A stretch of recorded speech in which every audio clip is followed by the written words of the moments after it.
Ladies and gentlemen, please welcome to panel discussion about the topic, the AI revolution in software development, from code writing to quality assurance. Hello and good morning everyone to the second on-site day for the conference. We will start the day in this hall with a nice panel, and I would say we just don't want to waste time, and I will get you folks started. Hi, morning everyone, welcome. Today we will talk about AI in software development and QA. In general about software development because it's entire topic. So welcome to my guests. I will give them time. My name is Antonio, sorry, and I will give them some time to introduce themselves because I don't want to pronounce someone's name wrongly. So I'll go. Good morning everybody. My name is Boaz. I'm leading the developer relations team in EMEA for AWS, and I've been in the software development world for a bit more than 20 years. So I think it's an interesting perspective of where we are right now. Hopefully we're going to talk about it. Hello, my name is Krzysztof Kąkol, and I'm a solutions architect and chief of data engineering department in Xebia, Poland. I'm also AWS ambassador and community builder, working quite a lot with the cloud, and I'm pretty much involved in GenAI topics and GenAI new ideas and future prospects within this huge AI world and GenAI world. So I'm looking forward to have a nice discussion. My name is Wasse. Studied computer science once upon a time, beginning of the century. Then decided to do master studies in philosophy of technology with specialization in AI. The study was all about what is going to be possible with AI and what isn't. So it's really interesting to see how some of those ideas evolved over time. Kept track of the AI field basically my entire career, a little bit less than 20 years. And I'm co-founder of a software development consultancy company called Open Value. Thank you. One more notice, we asked the moderator to give us the questions here on the screen, so you can pose the questions and we will try to respond in real time to have some engagement with the audience. So that could be interesting, try it. So the first questions for the crew here is like, let's stay for a while in the present. Like how are you using AI tools today and how that has impact in your everyday work comparing to, for example, 2 years ago? You can start first, Boaz. Okay, so coding is not my day-to-day job, but I do code from time to time.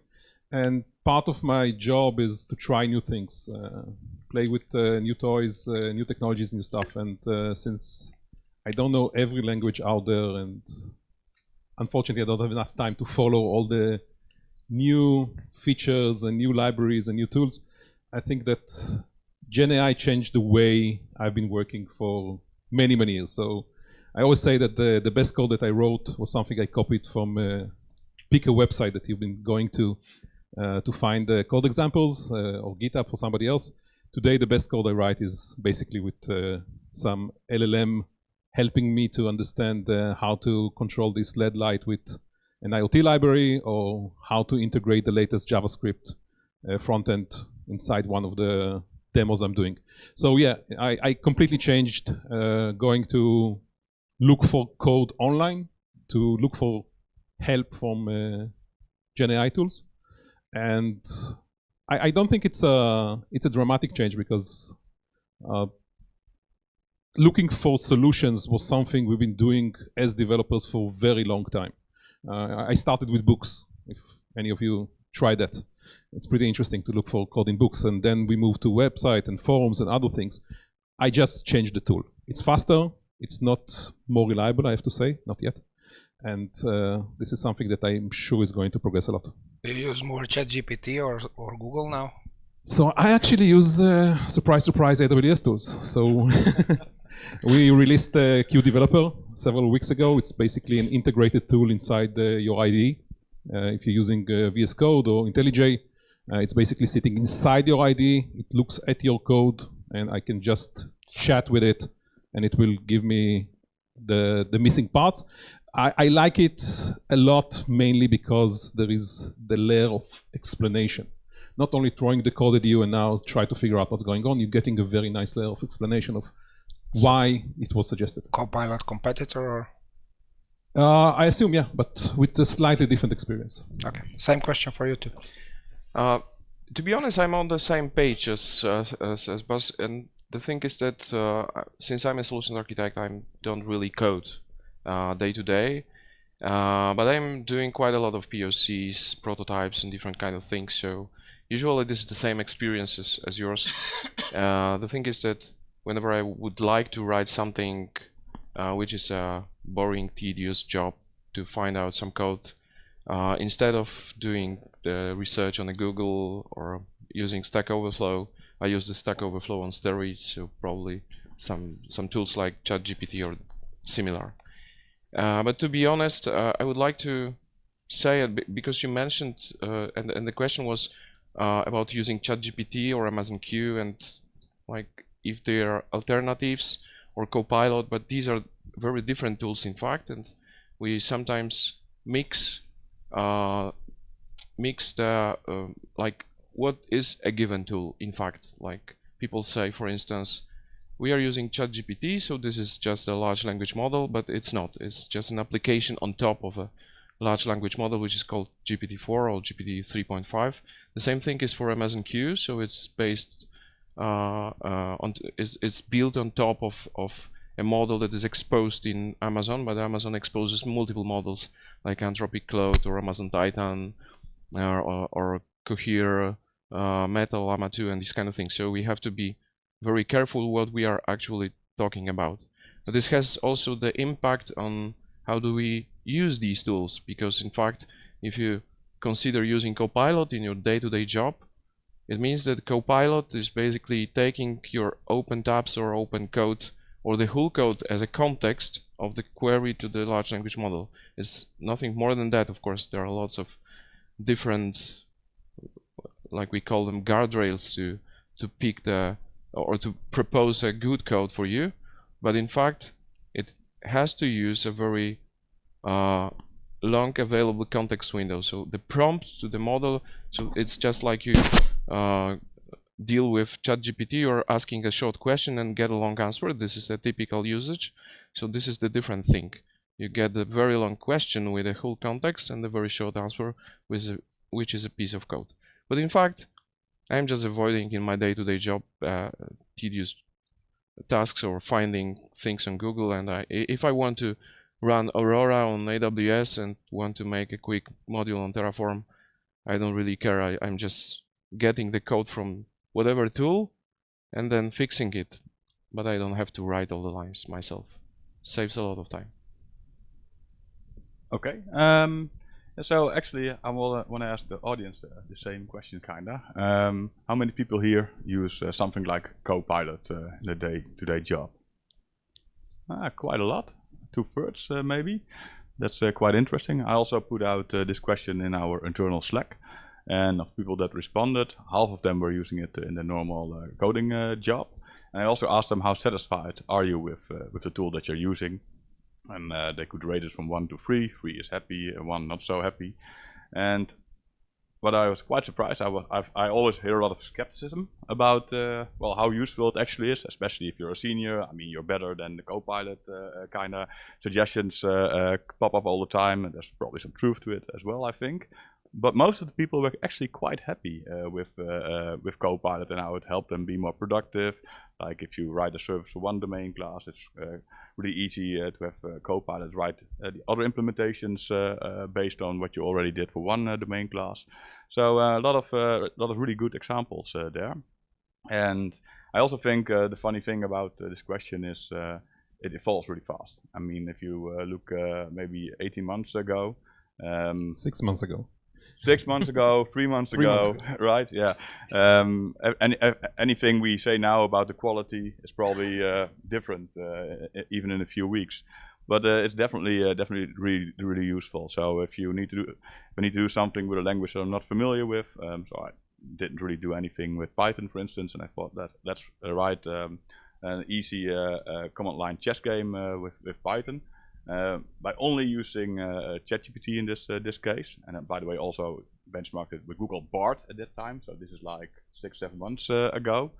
The funny thing was with ChatGPT, it took me like 60 minutes to create a really good working chess game that uses the Fisher engine, and I could just play with it command line. Google Bard was basically shit. It was using Python syntax that didn't really work, using of mentioning libraries that didn't exist, and so on. Probably Bard isn't even around now. It's of course rebranded. It's probably doing a better job now as well. So, but I think in those scenarios, especially if you're not really familiar with maybe a certain library or language, well, it can save you a ton of hours of maybe researching all kinds of documentations. So for those kinds of things, super useful, and for a lot of other things as well, I would say. Okay. Can I ask a follow-up question on your survey? Yeah. So I assume a lot of people are happy with using those coding assistants. Do you have any insights regarding the quality of the code?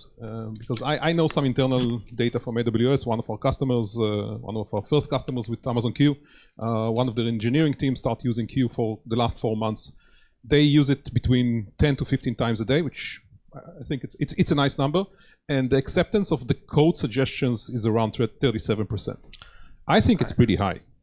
What's your experience with that? Yeah, so what I also saw, well, actually a discussion was started under the poll I did, and what people said, it's primarily useful to like write the tests, the standard stuff, and like do the implementation for other domain objects if you already did one for one service.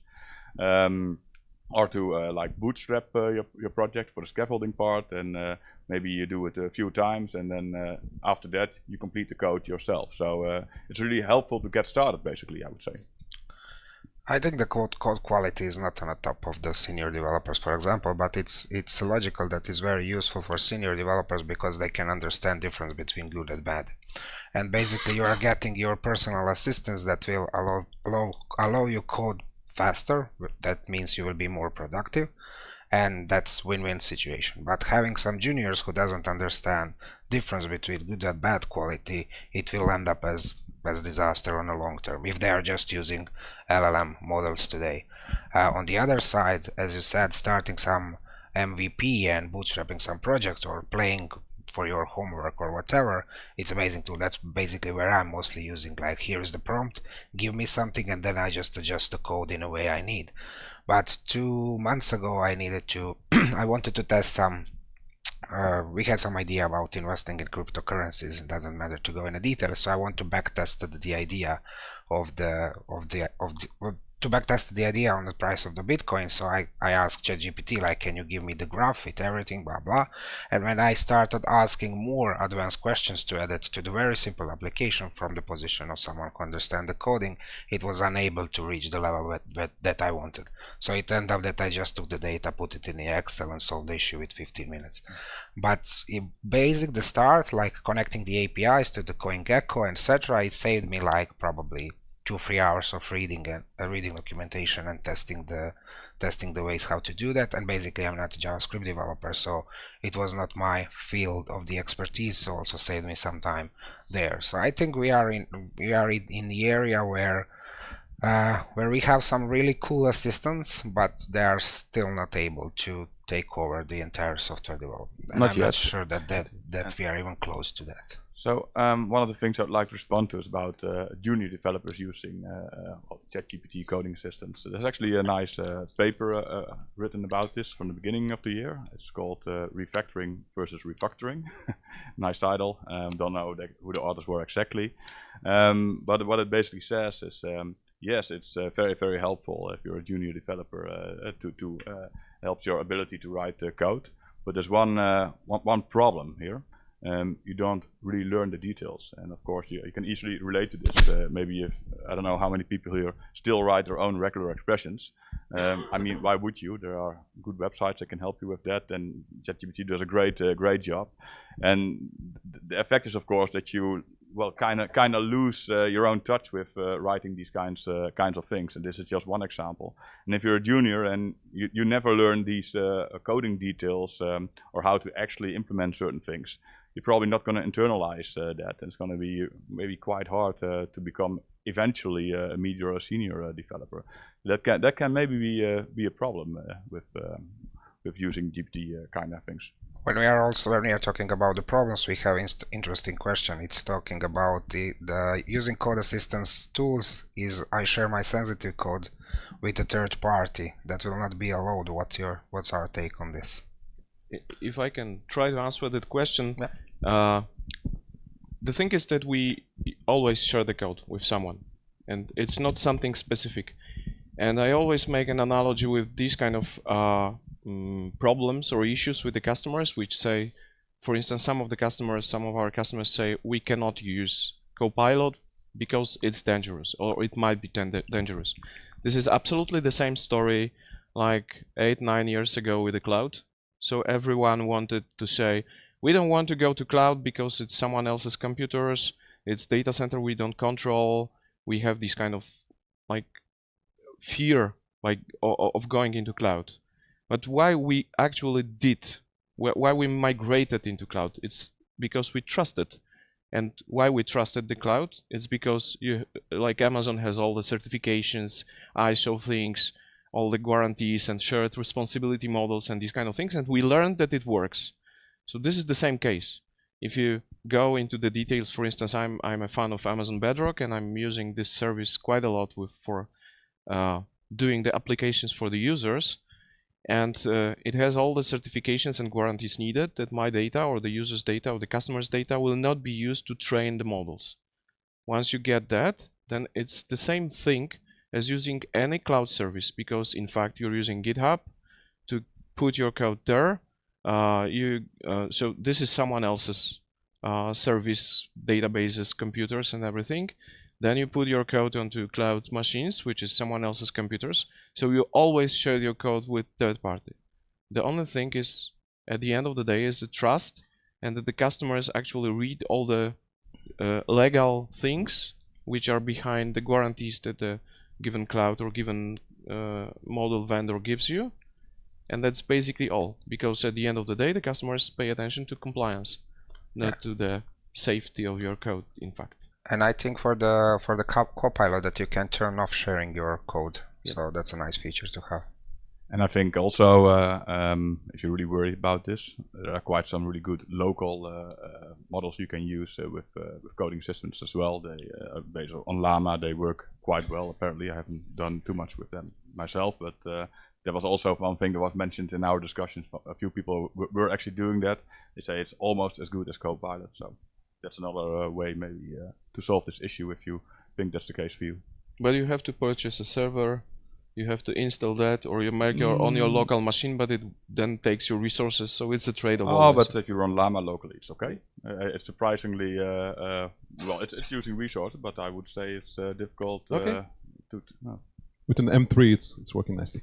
But I think I fully agree with what was said here. I just want to say that eventually you need to separate between sending the code to the vendor to perform the ask you just did, and then what happens with the code afterwards. And this is basically make sure you read the end user license agreement, make sure you understand what the vendor is doing with that. Obviously, if you don't want to do that at all, if you don't want to send anything, working locally is an option, but I think you're losing a lot of the advantages of those online tools.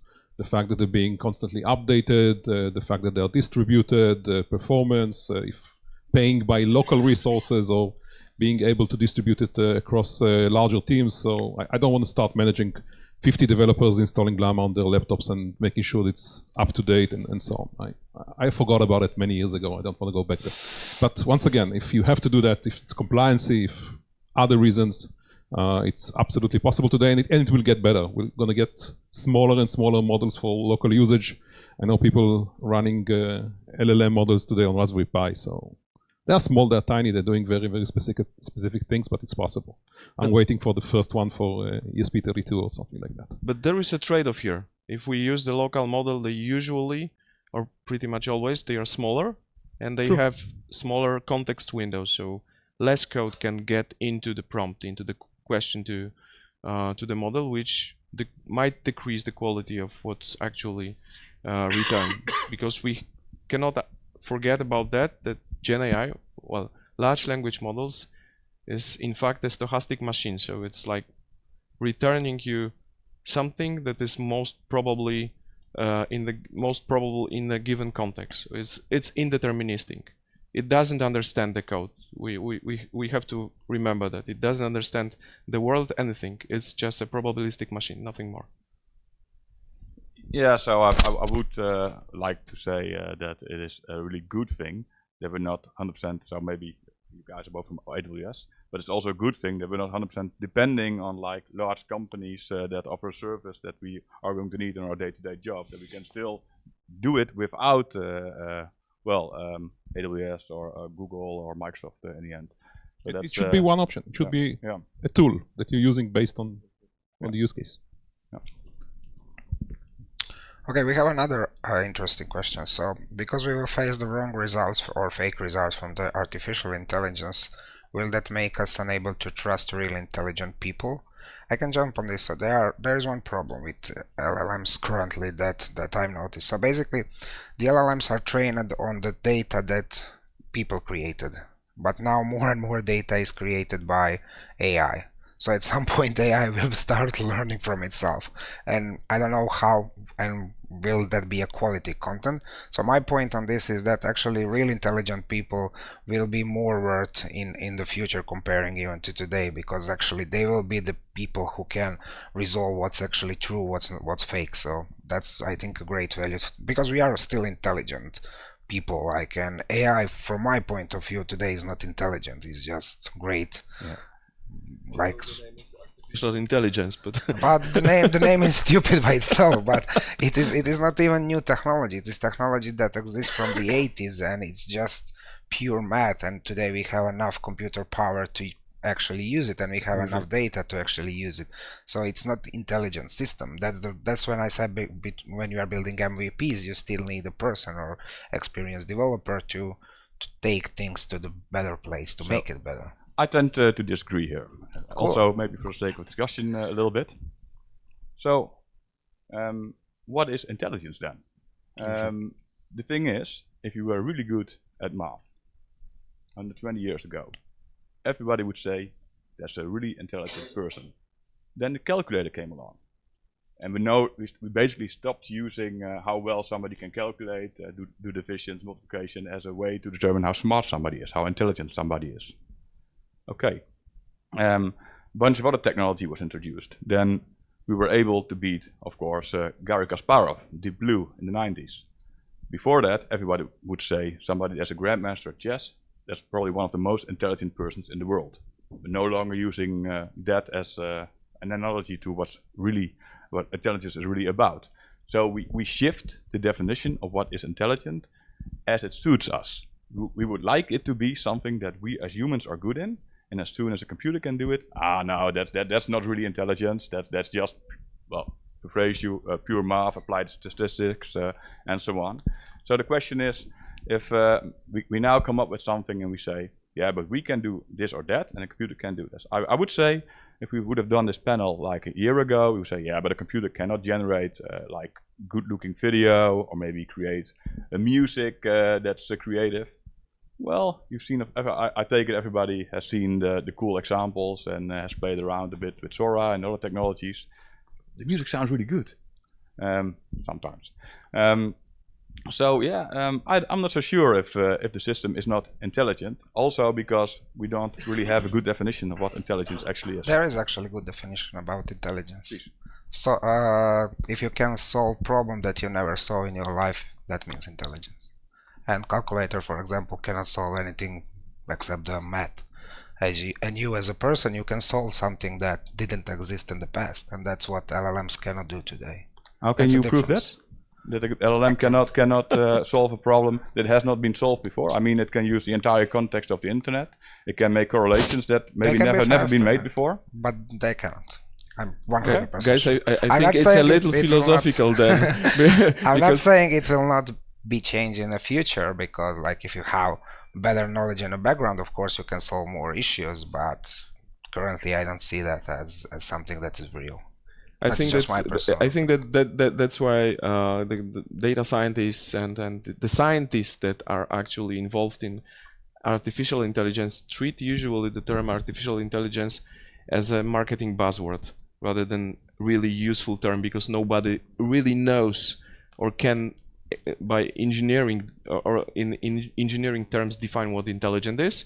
Then probably the better term is usually machine learning, but machine learning is like an old term, and everyone says if you're an ML engineer, then you're a boomer probably. But in fact, this is pretty much the same. The only difference, and I always, when speaking with my customers, there is always a case. We would like to speak about AI, and they say AI, but they mean Gen AI, and I say there are different skills to implement things connected with machine learning and Gen AI, because in Gen AI, most of us, like I think 100% of us, don't create Gen AI models because it requires lots of money, lots of resources, lots of data and everything. It's super difficult. But many of us can create machine learning models using the good old algorithms, even the easiest one, or to neural networks. It doesn't really matter. So I say, if we are speaking about Gen AI, then we are speaking about the application and using the services like Amazon Bedrock or the models that exist in the world. But if we are speaking about the ML, then we are looking someone that is able at least to multiply matrices one by one and know, you know, the details of the algorithm. This is a different thing. And but this is a marketing world, and we have to deal with it, and we have to explain to the customers again and again what is the difference between machine learning and Gen AI. I just want to add that the question was about trust, and I think well, a very nice discussion here, and eventually I think we are constantly changing our definition of intelligence. So yeah, there is the definition, but it's in terms of what people perceive out of it is changing constantly, and we will change it a lot. I just want to remind you, we are in very, very early stage. Somebody told me a few weeks ago that the stage we are at right now, if anybody was here around when iPhone was launched, remember the flashlight? The flashlight app? It was an app. It was not a built-in, it was an app. It was an amazing app. Like first time seeing that, whoa, oh my God. This is where we are right now with generative AI. We are in the flashlight app era. Just think about the flashlight and what you're doing with your iPhone today and try to imagine how it's going to look like. So this is how it's going to change. We are going to change the way we think about things. We are going to change the way we use things, and it will change our definition. It will change our trust patterns as well. So we need to be ready for that. I don't think there is much we can do because nobody can guess how this panel is going to look like in a year. Yeah, let's talk about future a little bit. Okay. Okay, we have one more question. If AI code assistant tools reach a level that it does the most, do you think that demand will decrease? That was the question for the end of the panel, but we can skip to that. So how do you see the developers' jobs in the future? Are we going to replace them with the AI, or we will get some new roles in our industry? Or not just developers, software architects, QAs, whatever. Like we usually, when we are talking about software development, we are talking about developers, but there is many things in software development than just developers. So how do you see software development in the future? Can I be optimistic? Yeah. It's like I'm a developer from I think 1998 or something like that, and I've seen a lot of revolutions. The first one was IntelliSense in .NET, and everybody said, well, we have IntelliSense now. The developers will not be needed anymore, or less of them, because it's easy to develop now. We've seen a lot of, I've seen a lot of new frameworks, new capabilities, new tools, new devices, and with every such a small or big revolution, there was something like developers will not be needed anymore. And apparently it was like the contrary. There was more and more developers needed, and I'm optimistic because Gen AI is not a threat for us, or at least it's not a threat for those of us who are who want to learn and apply new things, new ideas, and are creative. But it gives us a lot of new possibilities. Like, I have always one story from my company. When we had a couple of years ago, we discussed about a tool that would be very nice, that will record our meetings, make make notes from these meetings, send them with an email with a summary and action points. And we said, oh, it would be great, but it's not doable. It's impossible to do that. Well, just give me 2 days, I will do this tool, and this is built in Teams, I think. It's a plugin because it now is feasible to do that. But how many possible tools are how many tools are possible to be developed with the possibilities of Gen AI? And there are a lot of needs that we are not even aware of. It's like with smartphones. They entered the market and everybody said, why do we need a phone without a flashlight? Yeah, with a and without a keyboard it will be difficult to, so many apps, why I need them? Now everybody takes a smartphone and installs 30 apps at the first day. So yeah, but the fact that it hasn't, that all those new technologies haven't been a cause for the declining needs of developers so far, doesn't mean it can't change. I mean, the calculators we just talked about, they have been replaced by a calculator. So it could happen, who knows? It's always fun, of course, to predict the future.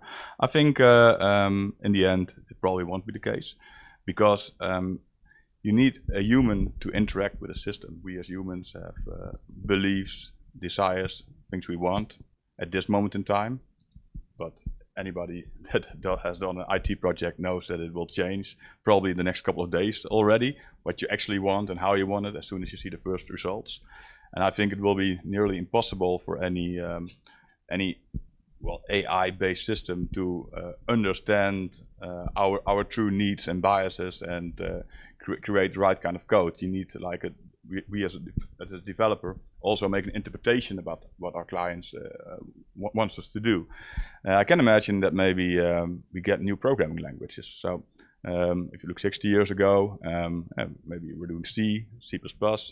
If you were back in the days, the punch card operators, we had assembly, and we started adding abstraction layers on top of it, right? And if you work with Java, you have the JVM. And nowadays, most people write functional code, and is also kind of an abstraction layer on top of decorative languages, you could say. So maybe there's a new abstraction layer where, well, you give a different kind of instruction as a developer that translates deep down into code that's being compiled somewhere. I don't know. It could maybe make sense. I can just add that every technology revolution changed something in the employment market, and I think that AI will change things that we are not aware. It's not only developers. I think many other professions are going to change. I do think that we are in the very early days of a huge wave of digital transformation. We see it all around us. Most of us, I assume, we are in a technology conference, we are working in technology companies or technology roles, so we see it around us every day, but very big parts of the world, very big parts of the industry are not there yet in terms of this digital transformation. And machine learning, Gen AI will help to increase the pace. There were all kinds of events recently, like COVID, that did a huge boost in digital transformation. I think this is another opportunity for that, and I think developers will have a very, very central role in this process. I do think we are going to change, as you mentioned, we're going to change the way we're working. I don't know if it's a new language, I don't know if the path into the developer persona is going to change. Probably yes, probably people will feel more comfortable to start, will have better tools, and I think we'll have to learn new skills, and I hope you're doing that already. Prompt engineering is something that I think everybody should invest time in to understand how those machines are working behind the scenes to improve their prompt skills, and this is changing a lot. Like, you can sit next to somebody doing good prompts or doing very basic prompts, and you'll see the change in the results, and it's pretty amazing. So invest time in that. It's a great point with prompt engineering, because for instance, Amazon Bedrock has a feature which is called agents, This is just a pattern to use LLMs when you would like to have the dynamic results in your response. Like for instance, you can imagine that you are asking your application or your bot built on top of LLM about the weather in Tokyo, for instance, and it cannot have the knowledge, the current knowledge, so you have to make a request to an external service that holds the results for the weather forecast or these kind of things. But whenever you can run an agent in Amazon Bedrock within a couple of clicks, but then you can observe what kind of prompt is actually generated by Bedrock behind the scenes, and it's absolutely amazing. So I could not even write that myself. So it's super complex, and prompt engineering is really a very, very good, very, very valuable skill right now. But I don't think that only prompt engineering will be a new skill, like managing these agents or managing the environments for them. So a kind of new, let's say, a DevOps-like role for managing the models or even evaluating them, because there are a lot of ways to evaluate the results of the model.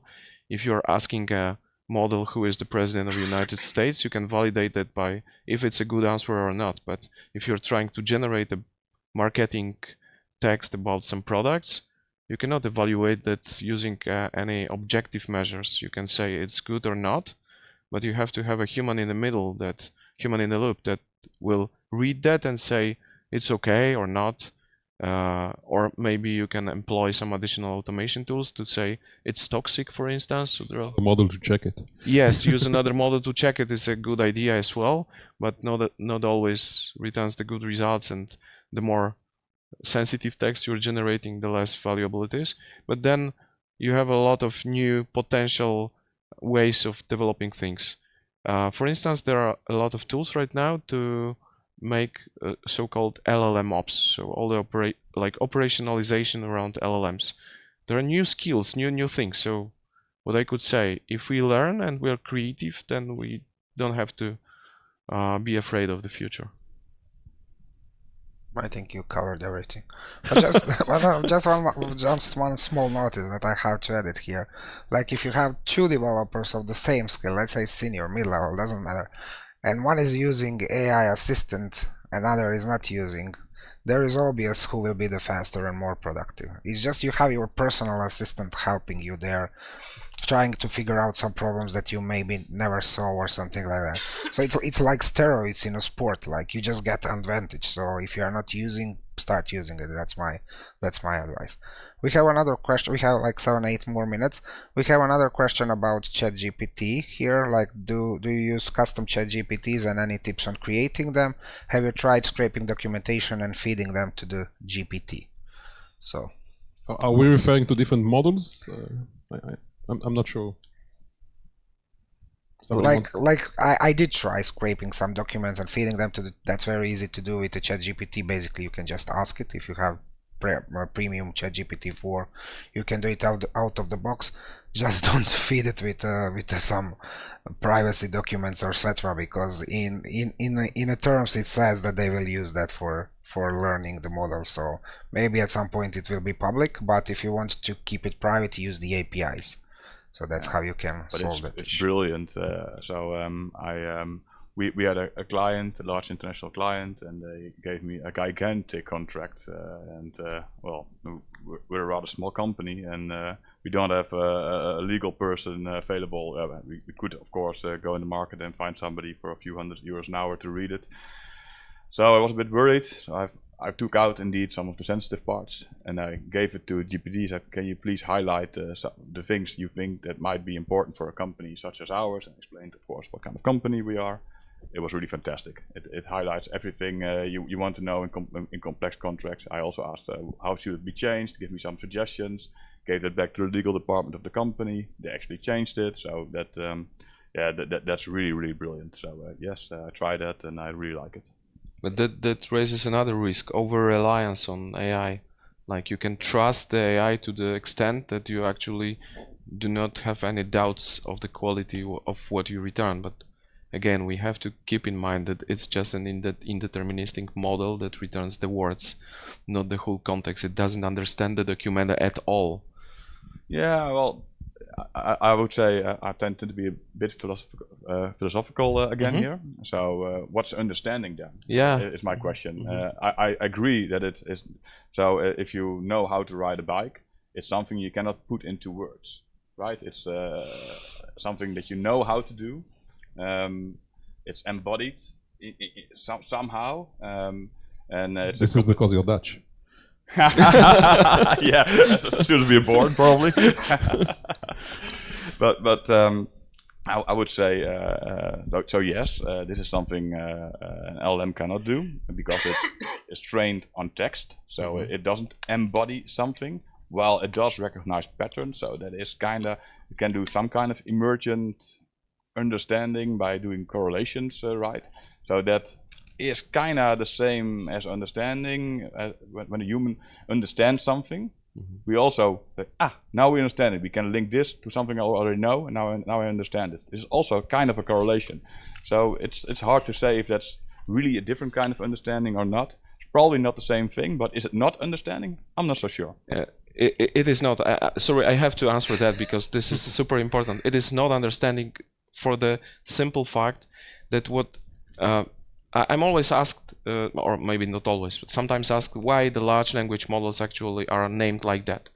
And we can imagine that like it's a big mesh of words and all of them are connected with each other. It's not like all with the other, with all others, but most of them are connected within a numeric value.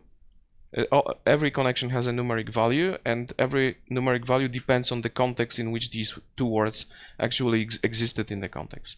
So in fact, what the model is like a big mesh of connected words. That's why it's large language model, because it models the language, but it models it in a really stupid way, because it just learns the connection between words. And if we put some text like a question, it tries to find the optimal way from one word to the other one. It's like optimization, mathematical optimization, nothing more. While we, when understanding things, we understand why we are connecting these words together. And this is a difference. So we know what's the purpose of what we do. The large language model does not know what's the purpose, it just connects words. That's the difference for me, of course. So I think you just put into words in a really good way what the Chinese room thought experiment is about. Yes, exactly. Yeah, so I don't know if the audience is familiar with this. It's like a famous thought experiment from 1980 already, from John Searle. And he says, imagine a person that doesn't understand Chinese. He's locked in a room without any glasses. He cannot look outside. And he has an instruction book on how to manipulate symbols in his own language, and symbols are being put in the room, and these are Chinese symbols. And in the instruction book, he sees, oh, if I get these symbols in, I should put other symbols out. So he has a box of symbols that he can return, and apparently, by doing that, he's answering questions in Chinese. So does anyone here now thinks that that man or a person is able to understand Chinese? Of course not, and that's kind of the same thing that you're saying. But from an observer, there's no difference. Exactly. So I think that we should discuss more philosophical questions afterwards. So we have 2 more minutes. So what's your final thoughts for today? I just want to come back for a second to the previous question and say that the documentation is a great example for generative AI really helping me on the day-to-day. Q is integrated now in the AWS console. If you haven't seen that, look on the right corner. There is an integration for Q. You can ask them any question about your environment and get it immediately. So that working really well. For the licensing question, my answer would be read the manuals and read the license agreement because it's very tricky. I know some lawyers dealing specifically with that. It's pretty tricky. Last words. Bright new future. Yeah. Thank you, guys.